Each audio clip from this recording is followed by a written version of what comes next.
Hey there, and welcome to the Tribe of Leaders podcast. I'm your host, Emmy Kirshner. I'm a serial entrepreneur, investor, and business coach for ambitious women who are boldly taking their business to the next level. And I believe that building a successful business isn't about working 24/7 just to merely meet a revenue goal. What it does take is a unique blend of dedication to purpose, courageous action, and frequently sheer will to overcome the odds that lead to meaningful impact and experiencing a life well lived. In each episode, you'll get to know the women and men who are unafraid to put it all on the line as they share the stories of success and failure that have made them incredible leaders and the magic they gift the world with. As you're listening, and I hope finding value, don't forget to share the Tribe of Leaders podcast with all of your other entrepreneurial friends and to follow us wherever you're listening to this podcast. Hey, everybody. Guess what? It is time for another podcast takeover. And my dear friend and colleague has graciously agreed to spend time with me and take over the mic today. Tania Spensierato is a former corporate leadership exec from The Real who has transitioned and has just published her fourth bestselling romance novel. And I have no idea what she's going to ask, but she's going to be taking over the interviewing and the storytelling and all of the questions right now. So Tania, welcome. And share a little bit about the stories that you're writing, because I love them. They're just so, they're beautiful. Thank you. Well, first, thank you for having me. I am truly honored to be here, and I was very excited. You say graciously accepted, like you had to twist my arm or something. I jumped out of my seat when we discussed it and was hopping around the kitchen. So super excited to be here. I have about 15 plus years of retail and sales experience, but in 2019, I started writing romance stories. I'm a huge reader, and that's usually what I read. And it's not just because I love love and I'm a hopeless romantic, not just for that, but at the end of a long corporate day, I just wanted to lose myself in a story and, happily ever afters and love, winning all basically. And I believe that the love makes the world go round. I think you know that about me. Yeah. But the stories, it started off with Breathe, which is started off a little young adult, but then the continuation of Breathe is not truly young adult, even though they're in high school. And then the other stories take place when they're a little bit older, but I've written Best Friends to Lovers. Love at First Sight is my most recent. And one of my books was translated in Italian and published in Italy, picked up by a publisher in Italy. So very, very excited about that. So I just love love. And so I write about it. Which I think is so beautiful because you're following your passion, you're creating amazing stories, and love does make the world go round. It does. If we focus more on that, then things would be very different. Indeed. Yeah. So I'm going to start. I know that many of your listeners know about you, but maybe you'll have some new listeners who know me that do not know about you. So why don't you briefly tell us a little bit about yourself, and then I will take it from there. Thank you. Oh my goodness. Where to start? I'm going to say former single mom because my kids are grown-ups and out of the house now, which is an interesting transition period. Have not lived in any one place for very long, and I've lived up and down the East Coast. I've had the most non-linear career, and I think that's one of the great assets of me being able to help the women that I work with in moving from 6 to 7 figures is that I've worked in all different industries in all different capacities. There are excellent business lessons in all of them, and it's part of what makes me different. And I really appreciate and enjoy what each woman is bringing to her business and being able to, have that, how do I balance and really find flow with raising kids, taking care of aging parents, being, on the board of charities or being involved with charities or whatever the other 42 things are that women are doing in addition to starting and growing phenomenal businesses. It's what makes you an empress. Yeah. So, yeah. Yeah. I got that nickname, not because anybody was loving on me at the moment. My kids and the guy that I was dating at the time were like, "You're so bossy and you're always telling us what to do." And somehow the guy that I was dating was like, you're the empress. So they made up the song to the Mickey Mouse. Yeah. Theme. And they, all three of them. And imagine like them being in their boyish kind of charming obnoxiousness, right? And they're all cackling and singing the Empress Emmy song. So. Well, in Italian, there's a saying that says, in every joke, there's some truth, right? So yeah, they were teasing you, but here they are on their own path. And they probably look back and be like, we were joking, but my mom is kind of an empress here. So yeah. And whether I want to or not, and every situation that I've been in, I end up taking on a leadership role. And if I'm like, fine, I'll do it. Naturally. It flows naturally to you. There we go. Yeah. So I guess my first question is, you've talked about not having a linear path, right? So what word or phrase, because I think finding just one word is maybe difficult, would you use to describe your evolution? Ooh, that is a really good question. I might be stumped for the first time ever. Please. I'm going to say really the one word is recreating. Love it. One of the things, and I encourage everybody to go find Dan McPherson's podcast, and Its Dreams Are Real. And he interviewed me a couple of years ago, and I didn't realize it at the time.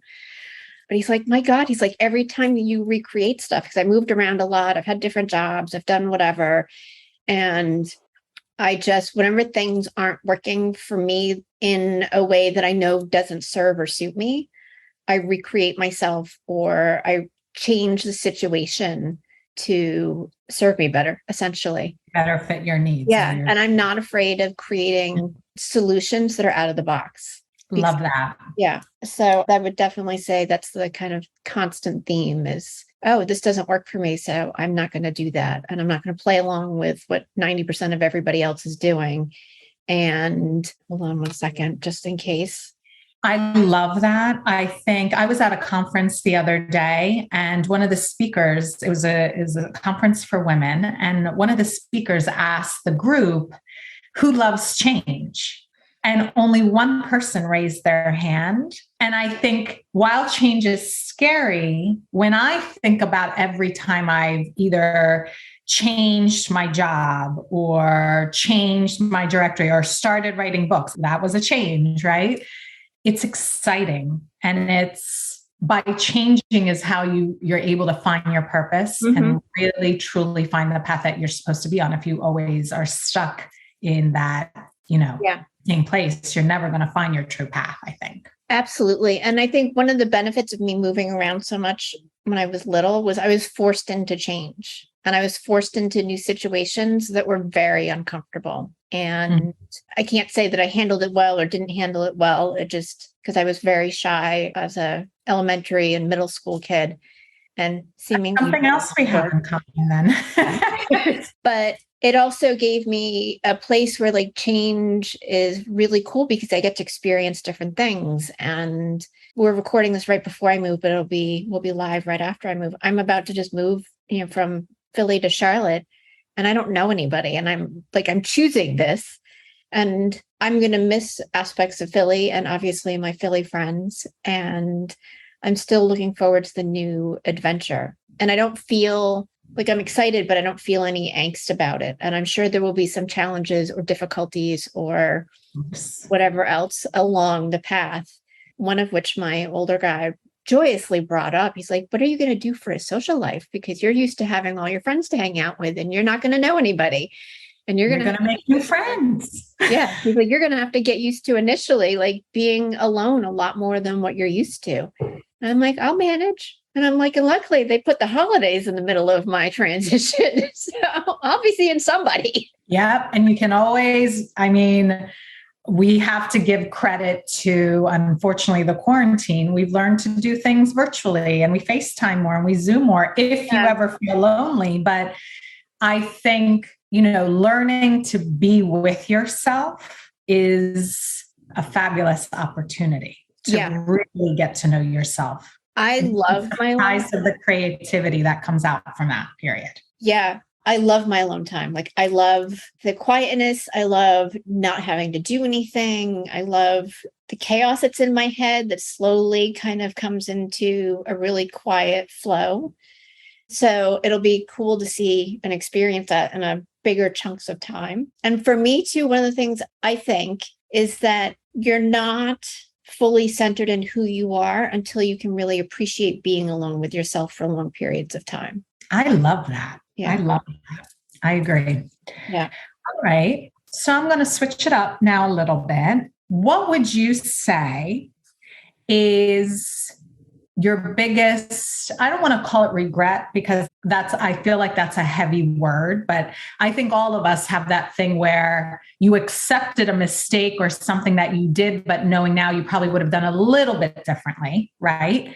So what do you think is your, biggest, let's call it regret since starting, your own business, starting Tribe of Leaders, starting Empress Enterprises, the podcast, whatever.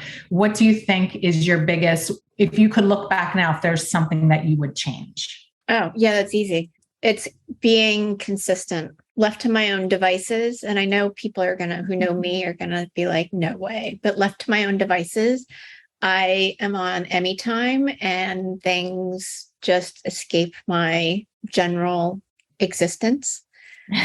And I can be very like, oh, I don't feel like doing that right now. Yeah. Well, that makes you relatable to your clients because I'm going to guess that some of their areas of opportunity sometimes is the lack of consistency. So that's probably why you're a stickler for it sometimes with them because you've been there, you've done that. And you're like, I'm not letting you fall down the same rabbit hole. Oh, yeah. And I use the example of like learning how to plan my day and my calendar, which is ironic now that I've, created a quarterly planner too. But I was horrified at my first business coach saying like, oh, you should schedule everything in. I'm like, no way. Like, I am so not doing that.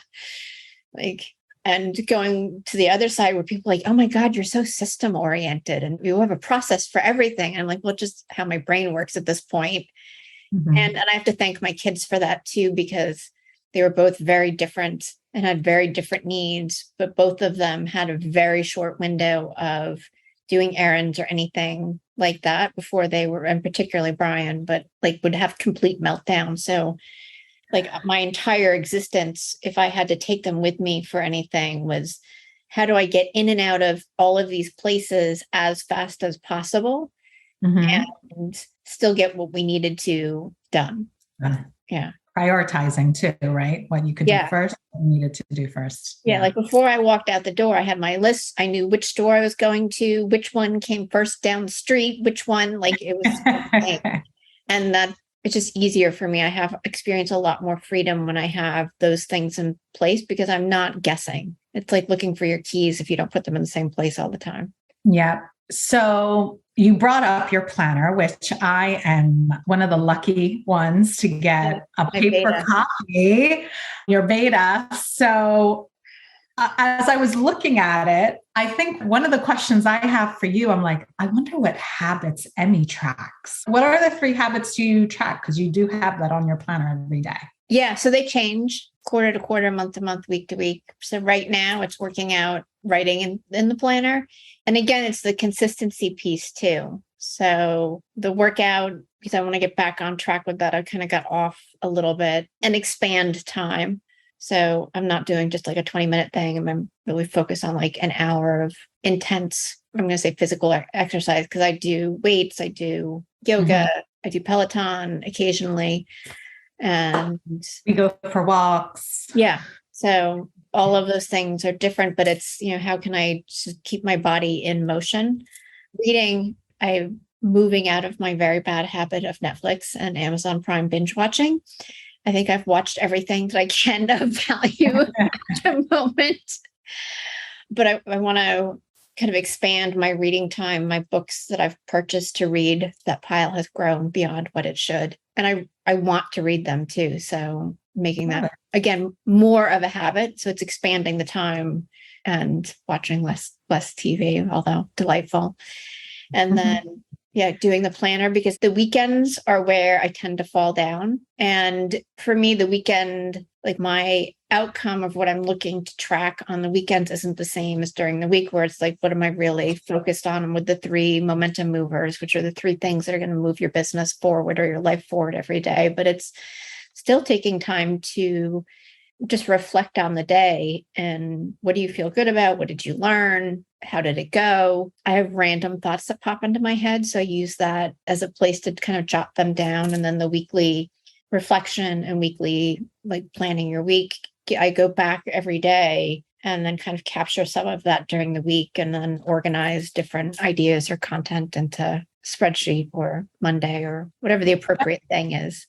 That is actually, I think, that's probably one of the habits I should make as my next one, is that quite often I get ideas, right? And I've been talking to a few entrepreneurs or leaders, and they're like voice recording or writing it down. And I'm always like, oh, I have to remember that. Do I remember it? No. Oh, God.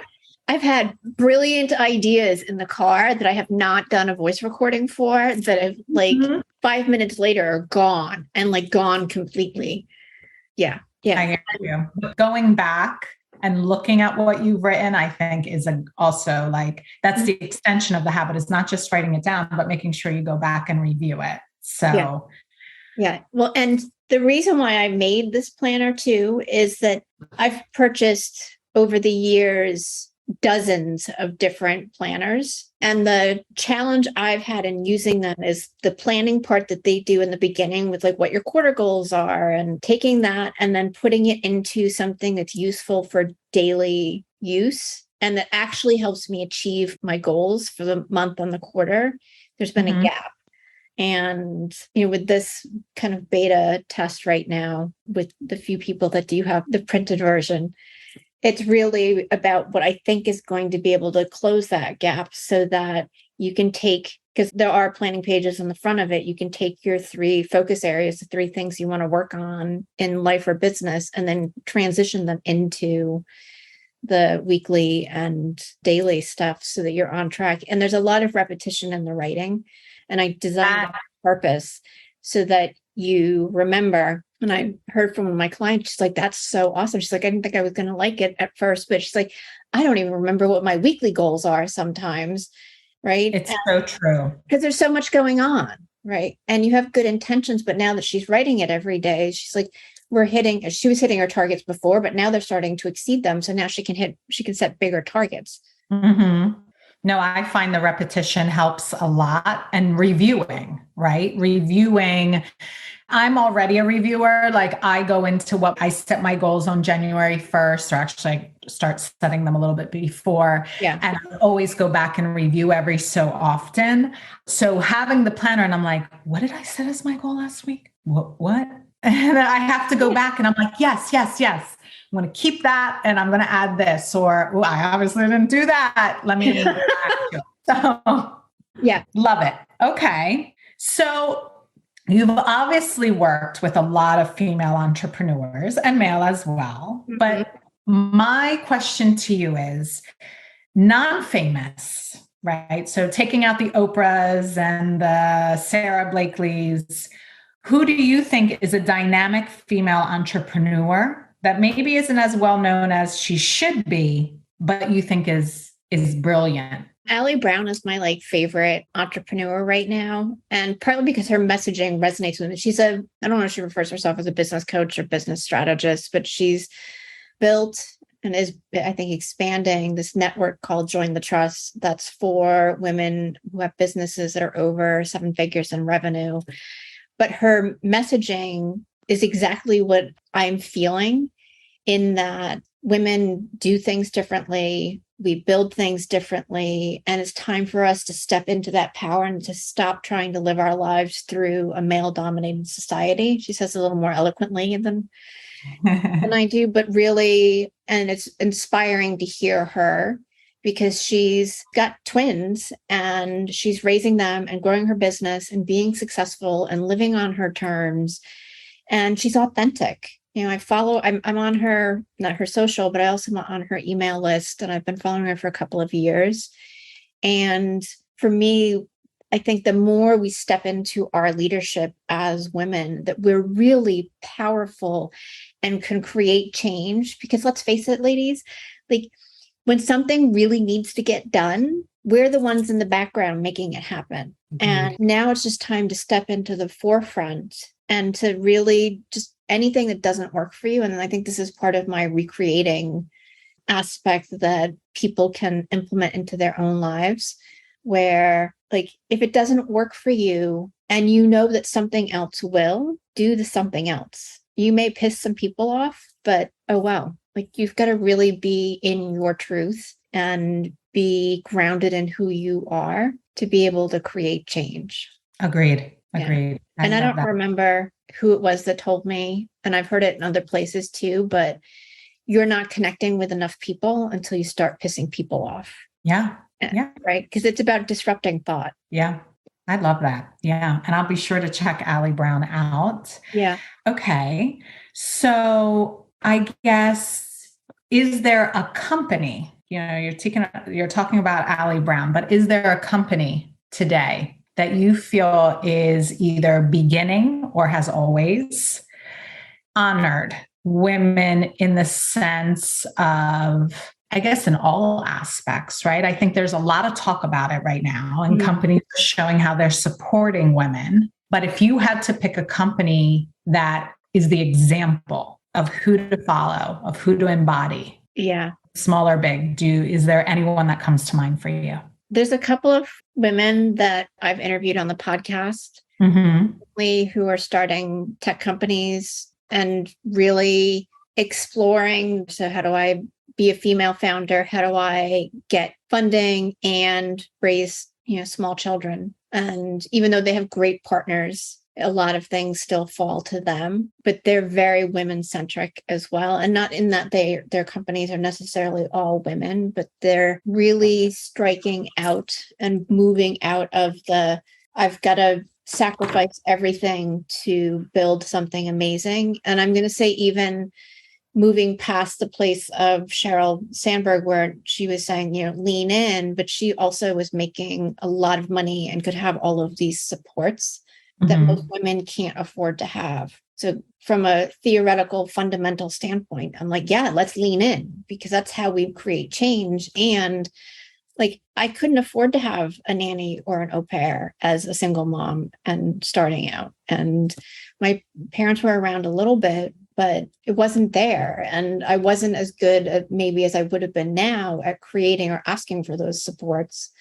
But business isn't designed for women to have families and be able to play in a space of fluidity there. It's put your kid in daycare or, make sure they're not with you. I also think it's hard for us women to ask for help, right? Yeah. Whether it's, with our kids or with our family, right? Let's say I can't afford, for example, right now, a cleaning lady like I would, but I think, asking for the carpool, or in business, asking to be mentored, or asking, I think sometimes we're afraid to ask. Yeah. Number one, because it shows we can't do it all. And look at that mom, she's doing it all. And I can't get it together. Like, I can't show that I'm weak. Number two, we're afraid to ask for help in the workplace in certain instances, because a man rarely asks for help, right? In the sense, he'll ask for help like, can you do this for me? Can you do that for me? But not help like, oh, I don't know what I'm doing here. Or I'm undecided, really, truly undecided in this aspect. I don't know how to make this happen, right? It's rare. And we women want to be seen as, how many times have we heard the quote that we have to do double the work? to be seen. Yeah, right? We do and partly because I think it's changing now, but the guys didn't want us sitting at the table. Yeah. And we also weren't raising our hands enough. Exactly. Like the thing I see consistently with women is they don't believe that they're leaders and they don't believe that they're CEOs. And having that mind shift is huge, right? Like they're just doing their thing and it's easy for them. So there's not enough value, right? So there's not the leadership. They don't understand and own their value. They don't ask for help and they don't own that they can be amazing with money. Yeah. Yeah. And I see that at all levels. Like it may Agreed. not be as prevalent. One of those things may not be as prevalent for you who is listening, but there's some place that's showing up still. I agree. And I think it's good to re-examine that and look at those areas. Like, how can I step into my leadership even more, right? How can I disrupt thought patterns? How can I inspire somebody? How can I mentor somebody? Who do I identify as a leader? How can I ask for help more? Being in inquiry of those questions is going to bring you completely different answers than life is hard. Yeah, agreed. And I think that for example, in my case, I love being helpful to other people, especially wherever I work. I love mentoring people without telling them that I'm mentoring. Like there's no greater satisfaction for me than seeing your people succeed or be promoted or grow within the company. And the fact that some of them still reach out to me today when they need a second opinion, it makes my day. Yeah. I think that sometimes in my case, and I think you may have noticed it too, I feel bad asking someone, can you tell me what you think? I'm sorry to bother you. But as women, I think we actually like helping, especially other women, right? We like helping each other and sharing, and giving out because it'll always come back. And sometimes we're afraid to be like, well, what do you think? Should I do this or should I do that? I don't know. I find that I'm not sure if other people resonate with me in that, but I think there's a lot of women in that position. Oh, yeah. And the ironic thing is that we're natural collaborators, right? Yes, it comes naturally. So, yeah. Yeah, but we're so afraid of asking, right? What are they going to think of me? What if I'm wrong? What if they think it's a terrible idea? Yeah. And you just gave a great example and then you apologize for it. Always. Right? And that's me. Stop fucking apologizing, everybody.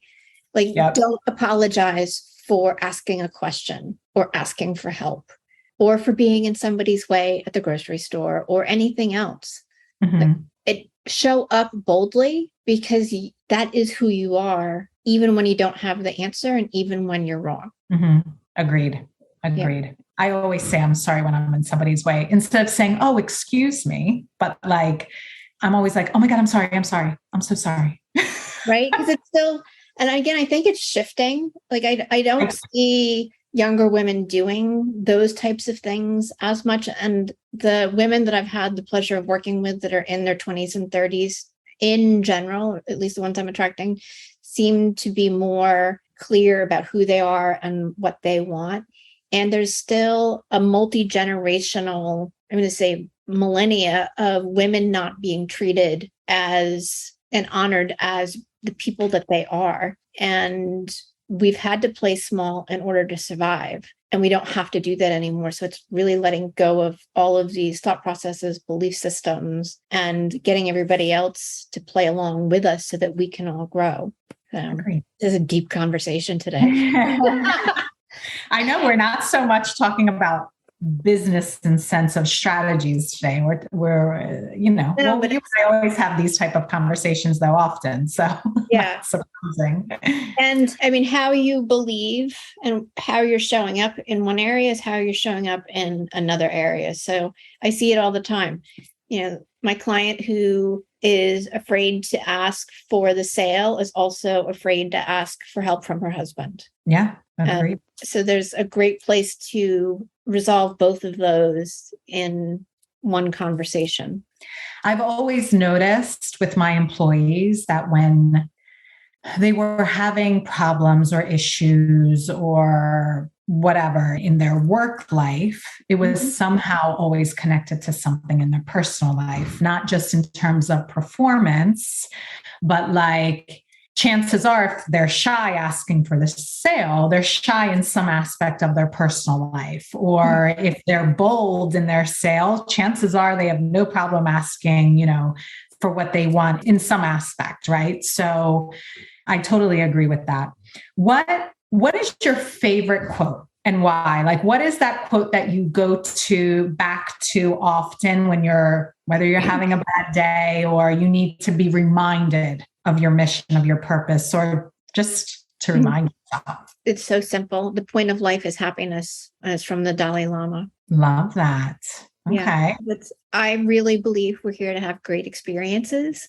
Like not all of the time, but most of the time. And even in the most tragic, hurtful, stressful, chaotic moments, there's something amazing to come out of it. Agreed. And I've had my share, for those of you who are like, no, I don't like that. Like she must not have. I have experienced all sorts of trauma and chaos and whatever else you want to throw in there as a describer word. And it makes you stronger, definitely makes you stronger. Builds your resilience. What's that? It builds your resilience, right? Yeah. And there's something that I feel so grateful about, like the pain and the experience and the learning. Agreed. So, yeah, and then I'm like, wahoo, let's not do that again. And now I have this thing to make life even better. But I really feel like that there's a great space for us to have enjoyment and love and gratitude and fun. Yeah. And I think sometimes we forget as humans, right? We've all had traumas or bad experiences or sad days, right? And we all have our little bit of crazy. Somebody told me the other day, and I agree. And, not to quote Elton John's song, but I'm still standing. So if you can overcome this, you can definitely overcome something in business or something in your professional life or accomplish a goal because you did this. And that is not to this. Yeah. So we tend to forget that.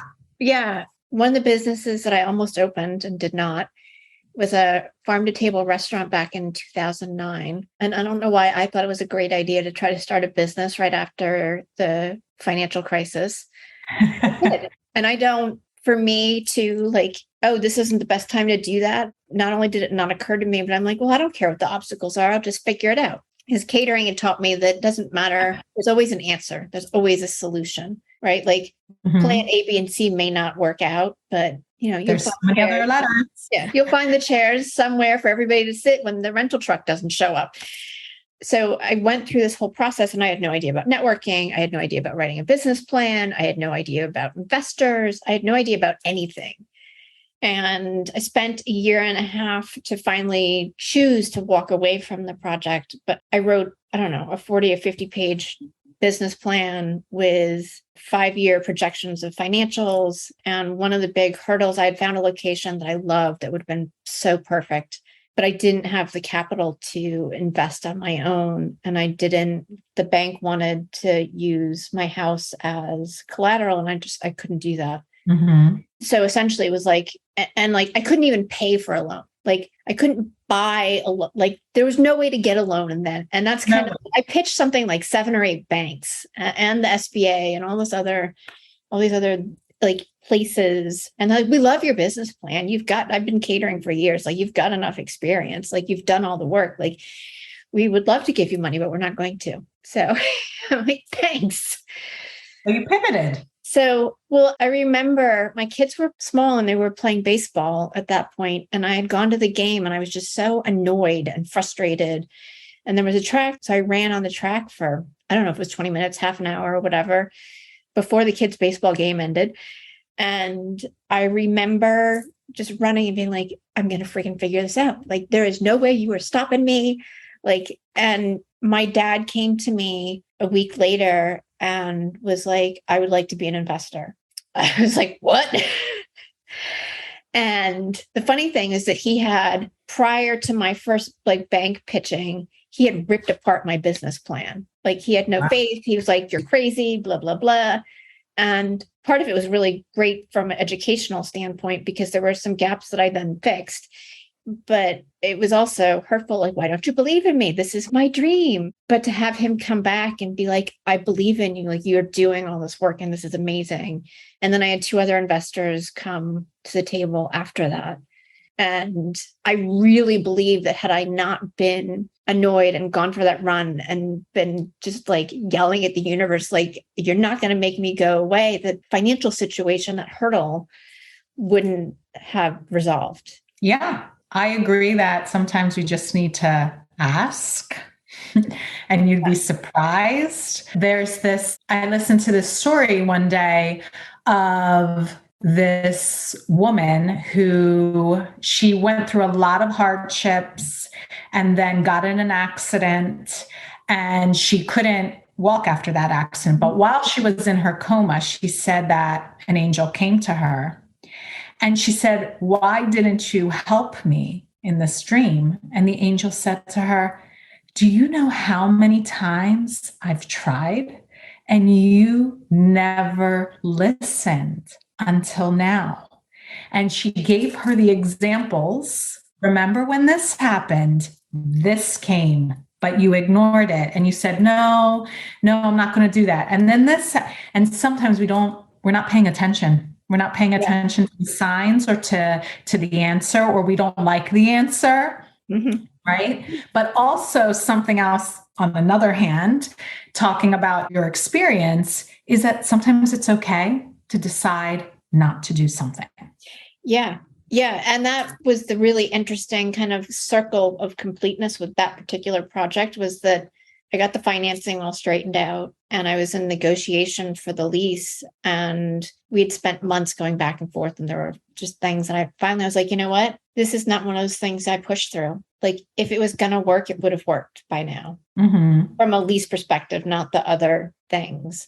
Yeah. And I think some of that, finding that balance, right? Like, when do you push hard to get something that you want? And when is it that things aren't working and they're not supposed to be working? Yeah. So that's always an interesting place too. And at the time that I decided to walk away from that deal, I looked at a couple of other locations and like, this isn't the right thing. And then a week later, I enrolled, because of a friend of mine, in the Institute for Integrative Nutrition and started becoming a health coach, getting my certification for that, which is essentially what led me here. And the path is crooked and non-linear, but without that restaurant experience, I wouldn't be here. Mm-hmm. Yeah. And I always, if you can work in the restaurant business, in the hospitality industry, you can work in any industry. I love it. Mm-hmm. Like if I had to do life over again, I would definitely choose, because I thought about becoming a chef. So I definitely would have gone to cooking school, and I love the chaos and the crazy and weird people and making things. Yeah.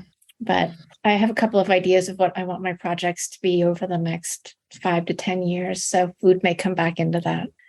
All right. I can't wait to see. I have one last question for you. Is there a question that you'd like to be asked or wish somebody would ask you, or something you'd like us to know about you that we don't? God, you've asked me the hardest questions out of everybody that's interviewed me. Wow. I listened to a few of your podcast takeovers and I'm like, I can't ask these same questions. No, please don't. I don't have an answer for that. Okay. Yeah, I really don't have an answer for that.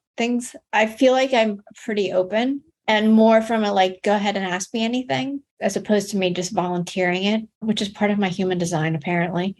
I'm circling through in my head, like, what's my favorite color? Yeah, I don't have anything right now. Okay. That's okay. Yeah, I'm good. I love it. I've been stumped. There's always a first. Oh.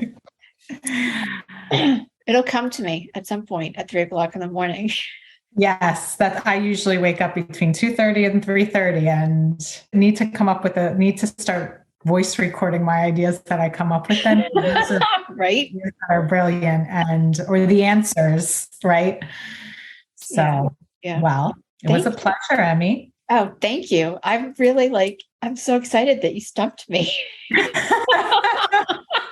And I do want to circle back really quick too, with a couple of things. One, for people who are interested in checking out your books, we're going to have the link to Amazon so that everybody can get all your books.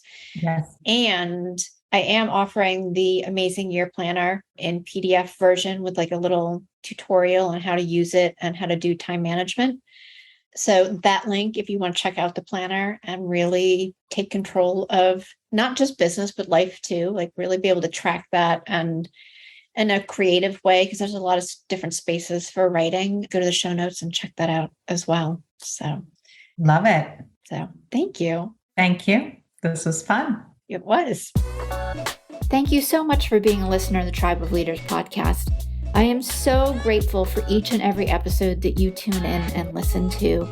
And I hope that you get a ton of value that you can implement starting today. I do have just a quick favor. If you wouldn't mind hopping on to wherever it is that you listen to podcasts and leave us a rating and review, it would help us tremendously so that the Tribe of Leaders podcast can be found more easily and help inspire other entrepreneurial leaders.